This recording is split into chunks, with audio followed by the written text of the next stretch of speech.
What's up? I'm Benny Marcelli, and this is the CLOUTless Podcast. First off, this space ain't about glorifying nothing. It's about building through the process with dedication, determination, and resilience. Here at the CLOUTless Podcast, we just don't want to motivate people. Our goal is to inspire. I want to thank you for sharing your time, space, and energy with me today. It's greatly appreciated. Follow me on Facebook, Insta, Twitter, at Benny Marcelli. For collabs, hit me up at Culture Cash Media. Tap in.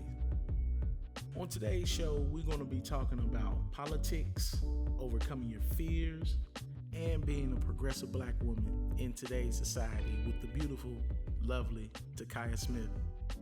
Takaya? Hi, yes. First, I just want to say thanks for having me, of course. My name is Takaya Smith. I am 27 years old, West Virginia native, director, organizer. I feel like I hold a lot of titles. So, just glad to be here and can't wait for us to get into some things. Wonderful. So, Takaya, like right now in your life, like what is the primary project that you're working on right now? And like we kind of been through a lot. I know you from a long time ago, like dealing with the political scene. Yeah. But like I want to know like what's going on with you, like in your life. What are you doing for Takaya right now? Okay. Yes. Yeah, thanks for making that distinction, because that's something I'm actively working on, trying to make the distinction between who I am in work and politics and who I am outside of that, honestly. So the biggest thing that I'm working on personally, I'm actually really excited because I have a few different things going on right now.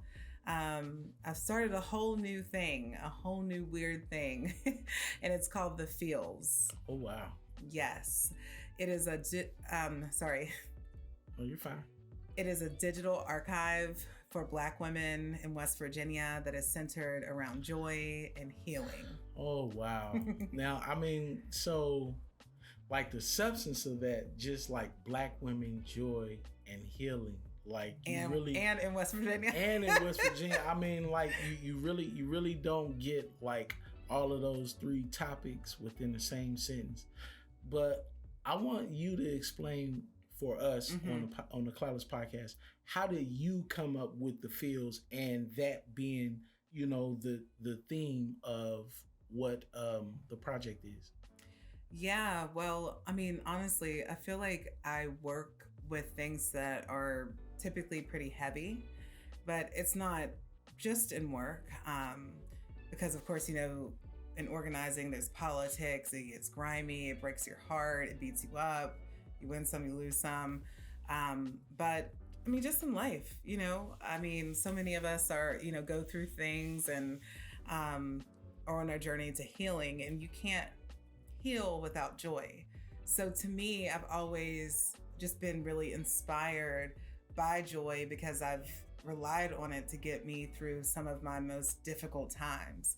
And that's something that I do appreciate. That's something that I do appreciate about my journey, is that I have done my best to still find joy no matter what's happened. I haven't always been able to find it in some moments, but I'll always come back to it. So what we do as The Feels, because it is a digital archive, we capture moments of joy with women through videography, photography, and homegrown content is what we call it, because of course, everybody's on their phones these days. Right. And so we mix that in with socially conscious content and pop culture. It's just a really, it's digital media, but it's a space virtually that is safe for Black women and healing to the psyche. Okay, so speaking of the psyche of Black women. One thing that I wanted to touch on is because, like in this area, there's kind of like like depression and anxiety is like a really big issue here. Mm-hmm. They don't really kind of bring it up. It get lost within the opioid crisis. Mm-hmm. But from what I know, just dealing with people on a grassroots level, is that depression and anxiety is an issue. With the fields, how do you plan to address that issue with Black women? Well, we work with women almost at random. I mean, there's definitely a lot of intention, but it's women throughout all of the, it's women throughout the state. And it's just like, sorry. You're fine. So I know that we are going to be working with women all throughout the state. And it's almost at random, but of course we know, like there is definitely, well, I guess I'm just expressing, there's definitely a lot of intention that goes behind it, but it's, we kind of choose women randomly, like throughout meeting them, or people will kind of refer them to us because, maybe they're involved with it themselves. And so, I hope through that kind of repetitive outreach, that is solely for the purpose of them engaging in joy. Correct. That'll start growing, and people will start associating through the fields that joy should be a part of our culture here in West Virginia, and especially as Black women, because of so much that we have to go through. So I hope it's, we already know so much about the issues here in West Virginia as a Black woman, and I hope to make like the joy and the good times just as known. Yes, that's a very interesting lens that you see things through. Appreciate that. Yeah, I mean, really, like, because a lot of the things that you're speaking on, like, I haven't really heard many people address it, especially here in West Virginia. So, I mean, I know you, and anything you put your hands on is going to turn to gold. But I think that this particular project is something that will fill a void for women here, that are looking to fill that void somewhere else. They might not have that connection with somebody. And, yes. You being from here, you kind of bring that connection to them. So, I kind of applaud you for that. But getting off into you a little bit more personally, what is it that Takaya want to be in this world? Like, what do you see yourself as being? What kind of woman do you see yourself as? Ooh, I feel like I don't get enough time to think about things like this individually. So I appreciate that question. I mean, I know who I am, and that this is something that I've always said, or for a while now anyways. I see myself as a humanist, as a feminist, as an organizer. Those are some of the ways that I see myself, and sorry. As a woman, though, I mean, because as a woman, from a man's perspective, like, you don't really see too many Black women like Takaya around here. Well, I hope that changes. I mean, I hope that changes. Well, I hope it changes too, because I got a 10-year-old kid in the next room who's definitely on the right track, and in her own way. And and everybody will be in their own way. When I say I hope to see more of it, I hope to see more of Black women taking up space, in ways that are naturally within their element.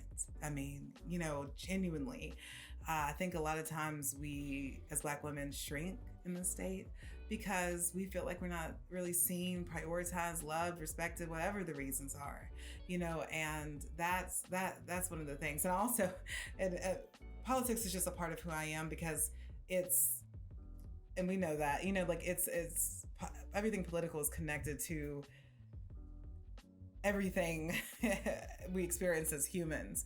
And so another thing that I would like to see also is Black women being civically engaged more. I mean, that is something that I want as a person internally, deep in my heart. That's part of my soul work. Because yes, politics, some of it's dry, it's not all exciting, but what it is it's deeply connected to your quality of life. Right. I probably shouldn't have done that. No, but you're fine. yeah, so we have a right, and we're totally capable of showing up for that, and we should, in ways that are unapologetic. I want to be a woman. Let me say this. Let me start over. I am a woman who is so joyful. I know I'm courageous. I'm caring. I am passionate. I hope to be unapologetic. Those are some of the things that I know I am, and that I want to be recognized for. And I hope I'm also recognized as a woman who believes in the collective, and truly does what I can to empower the collective. Oh yeah, that's dope, because it takes guts to like really want to inspire somebody else. A lot of the times, like us, we just get so consumed with who we are as a people, we feel as if we lose sight of the benefit that we have to the next person, right, or our community, right, or whatever. So I mean, that's kind of big. That's real big of you. Like everything that you do is big.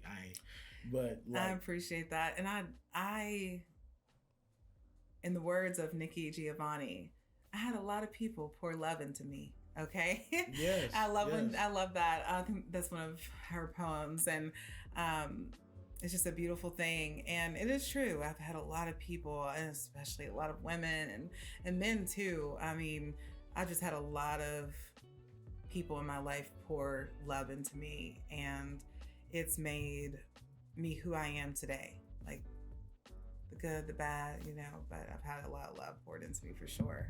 Sweet. So speaking of all of that love, what are you afraid of the most? Like, what terrifies you to death? The opposite of love. Okay. Yes. Fear. Yes.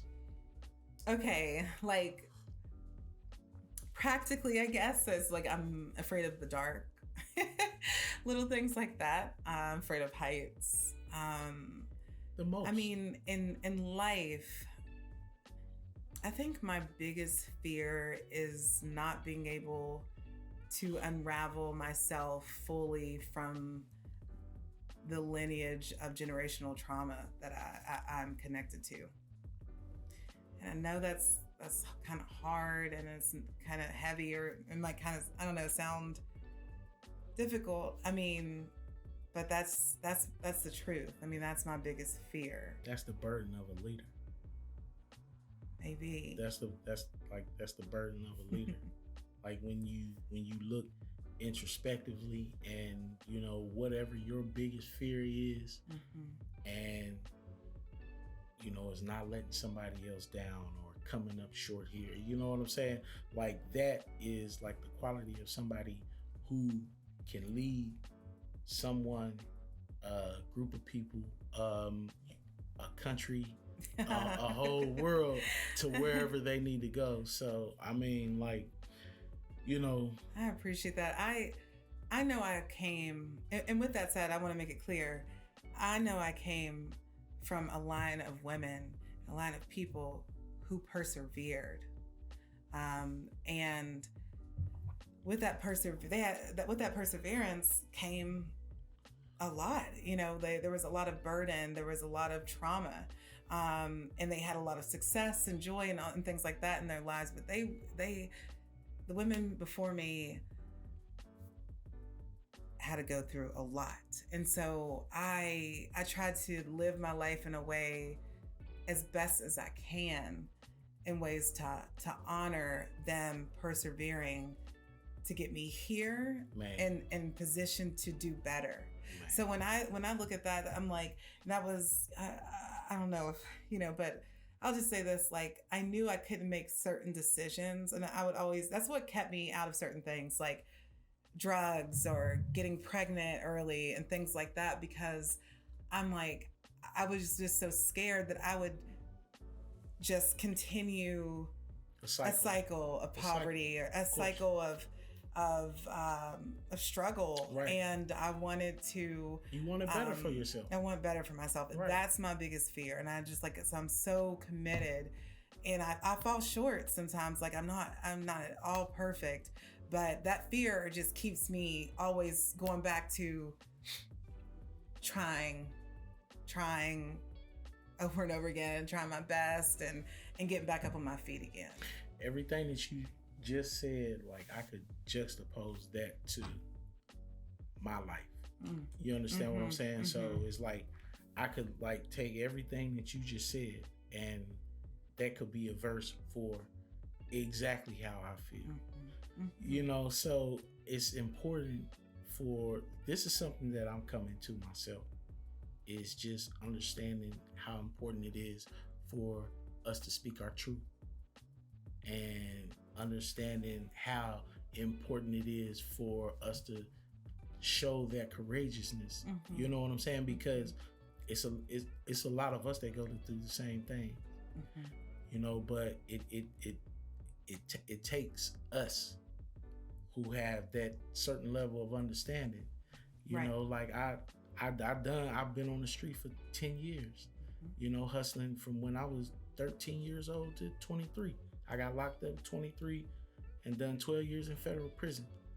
So, like, for me, my biggest fear is kind of like going back to prison. You know what I'm saying? I hated prison. Right. I hated it. I hated being there. I hate being around dudes. I'm Aquarius. I don't want nobody telling me nothing. You understand? You got through it. Yeah, I got through it. You got through it well. I mean, I don't know. I don't know all of your story with that, but I mean, just a lot of people don't come out and create what you've created. No. And so the thing is, because I have to reference my other loved ones that's still there, like, you have to take the time to really invest in yourself. You understand what I'm saying? Like, a lot of stuff that I do, I understand that as a black man, I'm unemployable. I'm the school kind of really saved me to kind of really get to this point where I'm able to control my own financial freedom. Right. And, I can say whatever I feel like needs to be said. But what need to be said is that a lot of these barriers that we face as black men is not self-inflicted, but a lot of our trauma that we create within ourselves is self-inflicted. I understand what you mean. So we gotta, like, learning to, like, distinguish the two. Yeah. You know what I'm saying? Like, it's sort of like in relationships, we have to learn to distinguish, like, what a man is and what one of these boys are. You know what I'm saying? And what a woman is and what one of these females is. You know what I'm saying? Like, we have to start learning to distinguish and adapt and adjust accordingly. And so that's, like, what we're not doing. So that's one of the reasons why I wanted to interview you, is because, like, you're in the process of doing that. A lot of the times we get caught up not doing nothing. You know what I'm saying? And one thing I know about you, like, even though you said, like, a lot of times you make mistakes, things don't go your way. I go through the same thing. Yeah, that's life. That's a part of the human experience. I go through the same thing. But if I don't do nothing, I'm gonna keep on pressing. Yes. You know what I'm saying? And people say everybody keep on pressing. No, everybody doesn't. No, everybody. I'm not saying not to say like I'm better than it, but I'm saying is it is possible to stop and stay stagnant, and I just do what I do what I can to make sure that doesn't happen. But it doesn't mean I don't feel like it doesn't mean I haven't gotten in those phases. So I try to persevere because that fear of not doing my life's work is too real. Yes. So moving on from fear, I want to know, like, what does personal happiness look like for Takaya? Personal happiness to me, honestly, it's when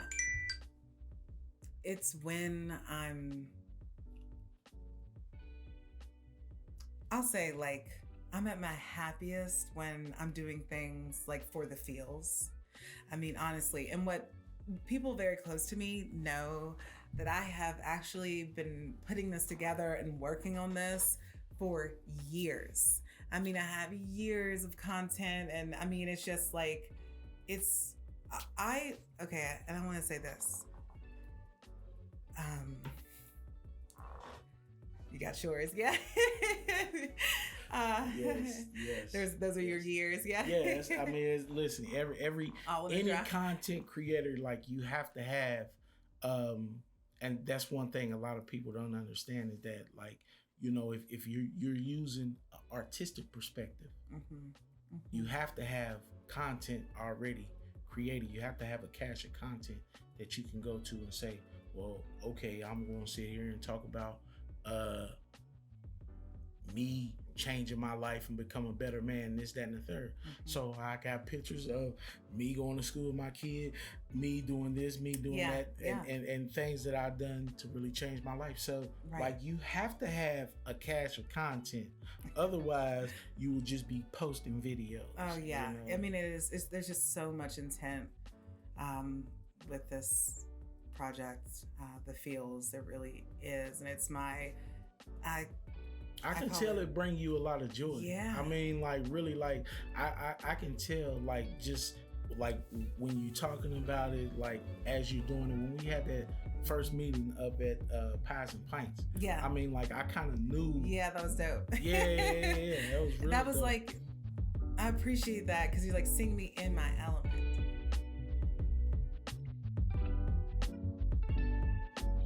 I want to thank you guys for tuning in to the CLOUTless Podcast. Please stay tuned for part 2 of our interview with Takaya Smith.